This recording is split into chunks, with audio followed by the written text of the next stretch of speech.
So this is my lovely little car that I have now that someone wrote off my old car, and I'm just going to show you what I have in the back. I do have to admit I did tidy it up a bit because I had a whole lot of junk in there that didn't need to be in there, but this is what I always have in here to keep all my zero waste stuff together so that I won't get caught out. So mostly this is just shopping bags that I always keep in there. So those are all shopping bags. In there I keep all my jars in case I go buy a bulk bin or something like that.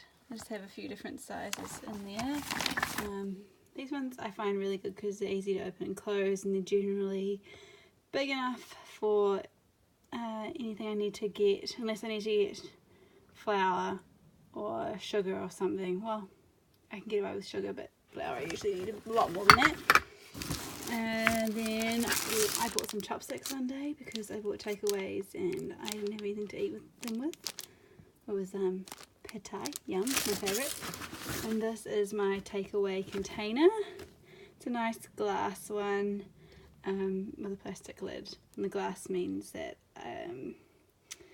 if you have to heat it up at work or something, then you don't get that plasticky taste or, I don't know, any nasties from the plastic. Usually I also have my reusable cup in the car, which I can show you as well, but that just usually stays up with me in the front. So there you have it.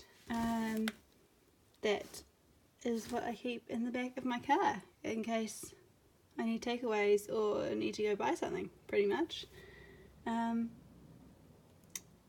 Yeah, that is that.